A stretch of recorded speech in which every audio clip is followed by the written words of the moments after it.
心。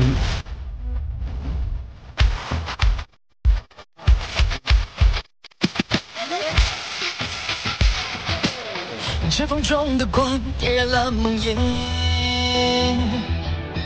有情人也为谁决绝？天蓝天的风，空空的。 Pada keesokan harinya, Yezong, Xiaoyan, dan yang lainnya berangkat menuju penilaian Menara Pil. Begitu sampai, Yezong pun langsung termenung. Dia mengingat kejadian beberapa tahun yang lalu ketika keluarganya disingkirkan dari Menara Pil. Waktu itu, posisi keluarga Ye menempati posisi kelima paling akhir, sehingga keluarganya didiskualifikasi. Dalam renungannya, tiba-tiba suara Xiaoyan pun menyadarkan Yezong. Segera Yezong pun menjelaskan kepada Xiaoyan kalau tempat ini adalah tempat penilaian bagi 5 keluarga Pil. Tanpa diduga, Yezong pun menangkupkan kedua tangannya ke arah Xiaoyan. Dia pun memohon agar Xiaoyan lolos dalam penilaian ini dan memasuki 3 besar dalam keluarga Pil. Mendengar permohonan Yezong, Xiaoyan pun berjanji kalau dirinya akan bekerja keras supaya keluarga Ye dapat memasuki Menara Pil. Lalu Xin pun beralih ke tempat aula penilaian Menara Pil. Nampak beberapa perwakilan dari 5 klan pun telah datang ke tempat itu. Akhirnya Yezong pun memimpin Xiaoyan dan yang lainnya untuk memasuki aula penilaian. Di sela langkahnya itu, Yezong pun menjelaskan profil dari kelima klan itu termasuk klan Dan. Profil Dan Xuan ini adalah seorang alkimia terbaik di kota Dan, ucap Yezong. Sementara itu di samping Yezong, Xiaoyan malah tertarik pada sosok Dan Chen. Tanpa diduga, sosok Dan Chen pun melirik ke arah Xiaoyan. Sementara itu, Yezong pun menjelaskan profil tentang keluarga Bai kepada Xiaoyan. Dia adalah Bai Ying, orang muda paling menonjol dari keluarga Bai. Keluarga Bai dan keluarga Ye telah lama berseteru.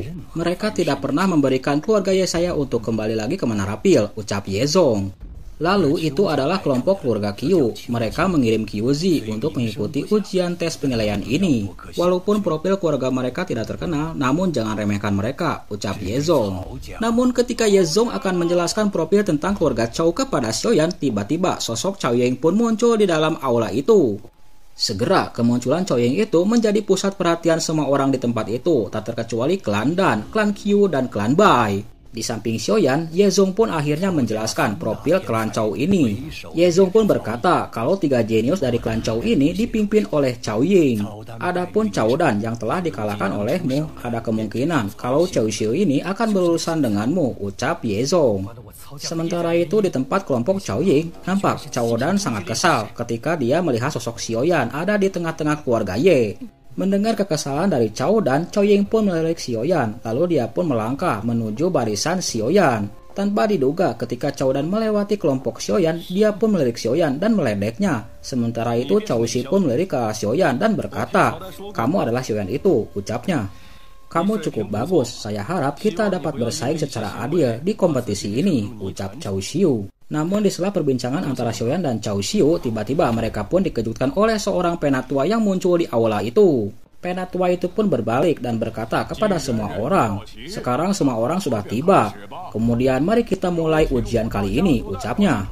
Segera setelah ucapan penatua Cheng, 5 sosok pun langsung melesat untuk mengikuti ujian tes. Di sisi yang lain, Yezong dan Xinlan pun harap-harap cemas kepada Xiaoyan. Sementara itu di tempat yang lain, 5 perwakilan pun telah memberikan salam kepada penatua Cheng. Melihat kesopanan itu, penatua Cheng pun merasa puas, lalu dia pun berkata, "Penilaian kami dibagi menjadi 3 bagian. Dalam hal pertama adalah pengujian jiwa," ucapnya. Setelah ucapan penatua Cheng, tiba-tiba lantai di tengah aula itu pun bergerak. Dan sesaat muncullah sebuah pilar yang menjulang tinggi di tengah-tengah aula. Penatua Cheng pun menjelaskan kalau fungsi dari pilar ini untuk menguji kekuatan jiwa dari seorang alkemis yang mengikuti ujian tersebut. Dia pun mengatakan kalau nilai tertinggi dalam penilaian jiwa ini masih dipegang oleh Chao Ying. Waktu itu dia berhasil mencapai level 9 dan tidak ada yang dapat mematahkannya, ucap penatua Cheng. Akhirnya tes kekuatan jiwa pun dimulai. Sosok Qiuji pun melangkah menuju pilar. Lalu dengan kekuatan jiwanya, Qiuji pun memulai menekan pilar tersebut. Tiba-tiba setelah Qiuji menggunakan kekuatan jiwanya, dia pun mencapai level 8. Tentu saja kejadian itu pun membuat kagum semua orang. Setelah Qiuji selesai, kini giliran Bai Ying melesat menuju pilar untuk mengikuti ujian tes jiwa. Dengan kekuatannya, dia pun mencoba untuk menekankan telapak tangannya menuju pilar. Segera cahaya di pilar itu pun menunjukkan level 8,5. Tentu saja kejadian itu pun membuat kagum semua orang, tak terkecuali orang-orang dari klan Bai. Setelah Bai Ying selesai, kini giliran Chou Xiu untuk mengikuti ujian tes. Segera telapak tangannya menyentuh pilar itu. Tiba-tiba cahaya di pilar itu pun menunjukkan level 8 akhir. Tentu saja kejadian itu pun membuat senang Chou Dan. Setelah Chou Xiu selesai, kini giliran Dan Xuan untuk mengikuti ujian tes. Segera dia pun menempelkan telapak tangannya ke arah pilar. Selang beberapa saat, tiba-tiba kekuatan jiwa yang cukup kuat pun keluar dari tubuh Dan Xuan. Kekuatan jiwa Dan Xuan itu akhirnya merubah nilai penilaian dari pilar kekuatan jiwa hingga menembus level 9 sempurna. Tentu saja kejadian itu membuat kaget semua orang, tak terkecuali klan Chou. Chou Ying pun tidak menyangka kalau kekuatan dari Dan Xuan ini sangat kuat. Setelah Dan Xuan selesai, kini giliran Xiaoyan untuk mengikuti ujian kekuatan jiwa. Segera dia pun melangkah menuju pilar itu. Di tempat yang lain, Bai Ying pun meledek Xiaoyan. Sementara itu dari kejauhan, Ye Zong dan Xin Lan pun harap-harap cemas dengan kekuatan Xiaoyan. Sementara itu di tempat yang lain, Xiaoyan pun telah menempelkan telapak tangannya menuju pilar pengujian tes jiwa. Terlihat Xiaoyan pun nampak tersenyum ketika mengikuti ujian tes kekuatan jiwa seperti ini. Tiba-tiba riak kekuatan jiwa yang sangat kuat pun keluar dari dalam tubuh Xiaoyan. Kemunculan kekuatan jiwa yang sangat kuat milik Xiaoyan itu membuat kaget semua orang, tak terkecuali Penatua Cheng dan Chou Ying. Sementara itu di tempat yang lain, Xiaoyan pun terus memasukkan kekuatan jiwanya ke dalam pilar pengujian tes itu.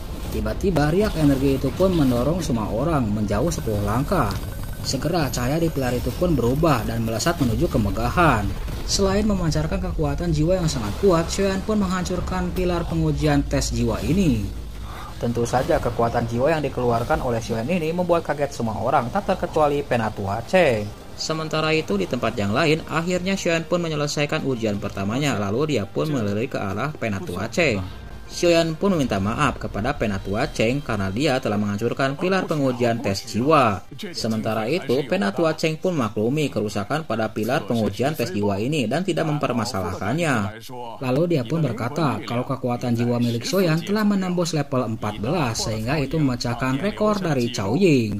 Apa yang dikatakan oleh Penatua Cheng itu membuat Chou Dan pun merasa tidak puas. Sementara itu di tempat yang lain, Bai Ying pun mengutarakan keberatannya kepada Penatua Cheng. Mendengar protes dari Bai Ying, Penatua Cheng pun hanya menatapnya dengan sinis. Lalu dia pun berkata kepada semua orang, "Saya mengatakan kalau tes penilaian kekuatan jiwa telah berakhir. Dan juaranya dalam tes pertama ini adalah Xiaoyan," ucapnya. Pernyataan Penatua Cheng itu tentu saja membuat kaget semua orang, tak terkecuali Ye Zong dan Xin Lan. Sementara itu di tempat yang lain, Chou Ying pun terus menatap ke arah Xiaoyan. Setelah selesai dalam penilaian tes jiwa, akhirnya pilar itu pun memasuki lantai aula dan menghilang. Selang beberapa saat, akhirnya Penatua Cheng pun berkata, untuk ujian kedua kali ini adalah ujian manik jiwa, ucapnya. Di atas adalah manik pengujian jiwa yang terbuat dari baja jiwa. Gunakan jiwamu untuk mengenalikan manik ini seperti benda yang membawa 1000 keping emas. Penatua Cheng pun mengingatkan semua orang agar menggunakan kekuatan jiwanya, kalau tidak akan berakibat fatal pada kekuatan jiwa sang alkemis. Dia pun mengatakan kalau rekor tes kedua ini masih dipegang oleh Chou Ying dengan menciptakan 89 manik. Kalau begitu, mari kita mulai. Berapa manik yang akan dikumpulkan oleh kalian? Ucapnya. Segera setelah ucapan Penatua Cheng itu, tiba-tiba manik-manik jiwa itu pun turun dari atas langit-langit aula. Melihat manik-manik jiwa turun dengan deras, beberapa orang pun berusaha untuk mengumpulkan manik-manik jiwa itu dengan kekuatan jiwanya. Saking kuatnya kekuatan manik jiwa itu membuat beberapa orang pun gagal, termasuk Bai Ying hanya mengumpulkan 41 manik. Sementara itu Qiu Xing hanya mengumpulkan 43 manik.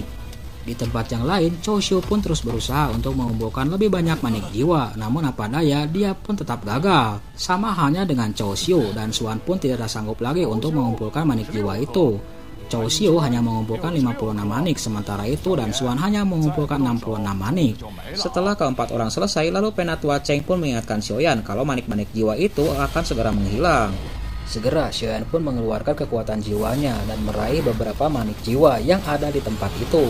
Dengan kekuatan jiwanya, Xiaoyan pun membentuk sebuah telapak tangan raksasa dan meraih banyak manik jiwa. Xiaoyan pun berkata, ini seharusnya sudah cukup kan?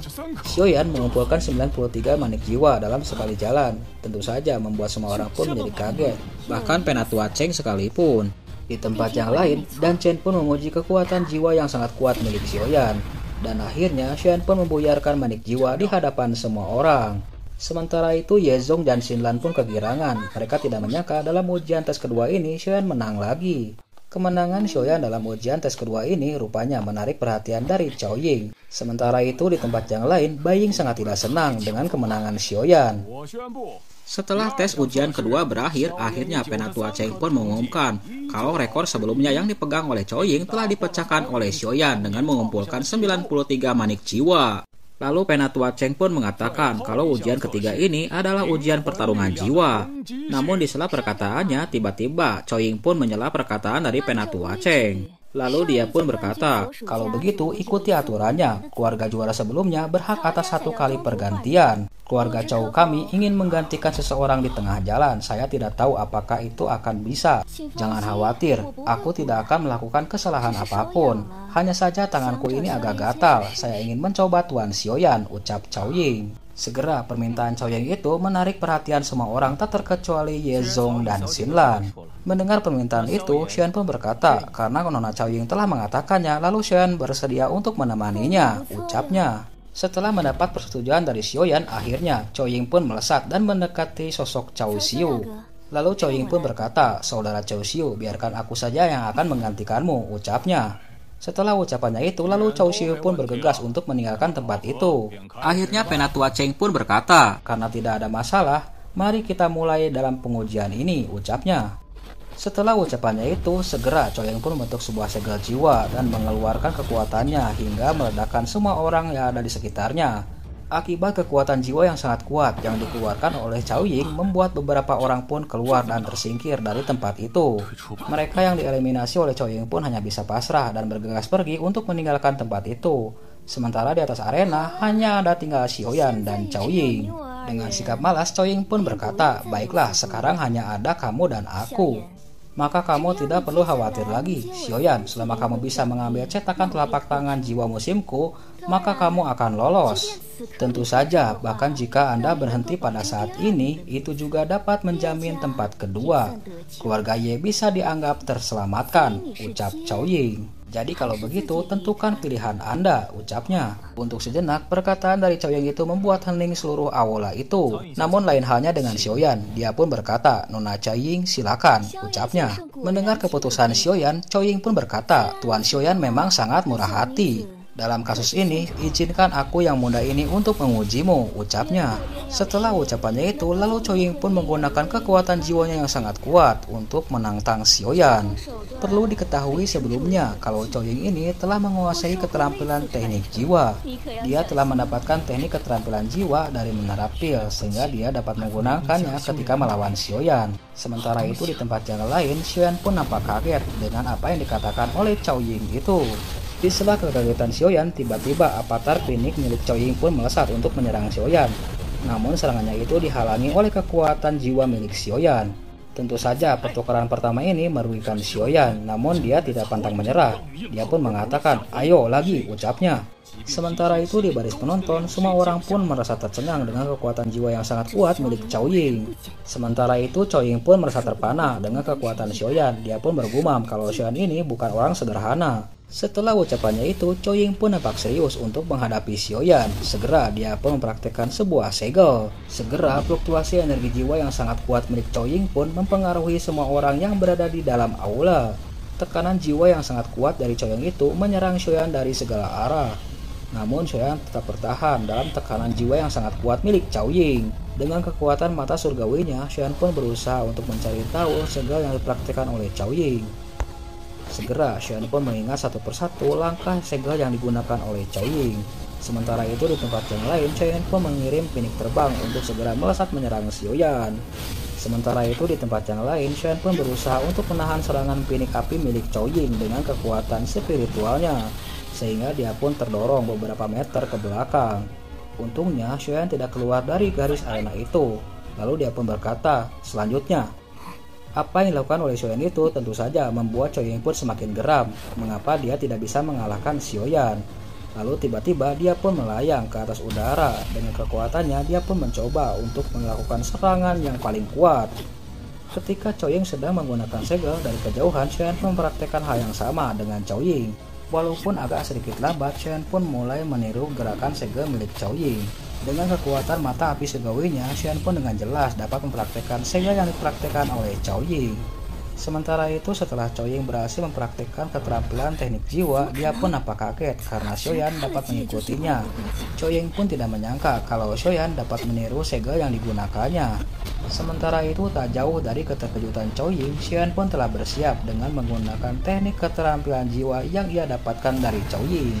Setelah menyelesaikan segel, akhirnya Shen pun membentuk sebuah avatar dari kekuatan spiritualnya. Avatar itu berbentuk manusia yang hendak menyerang pinik milik Cao Ying. Segera dengan perintahnya, avatar milik Xiaoyan itu pun langsung melesat untuk menyerang pinik milik Cao Ying dengan sekali hentakan. Duar, akhirnya avatar raksasa milik Xiaoyan menghantam burung pinik milik Cao Ying sehingga membuat fluktuasi energi yang sangat kuat yang menyebar ke segala arah. Akibat bentrok kekuatan jiwa yang sangat kuat milik Cao Ying dan Xiaoyan membuat lantai dari aula itu pun menjadi hancur. Setelah fluktuasi energi menghilang, nampak Cao Ying pun sangat enggan dengan penampilan Xiaoyan. Dia tidak menyangka kalau Xiaoyan dapat menahan 3 pukulannya. Sementara itu, Cao Ying pun berkata kepada Xiaoyan, "Baiklah kalau begitu, 3 telapak tangan telah tiba dan Anda menang," ucapnya. Setelah ucapannya itu, lalu Cao Ying pun bergegas untuk meninggalkan tempat itu. Namun dia pun berkata, "Xiaoyan, kamu harus habis-habisan dalam pertemuan Bill Gathering," ucapnya. Sementara itu di samping Xiaoyan, Penatua Cheng pun mengumumkan kalau ujian tes ketiga ini dimenangkan oleh Xiaoyan.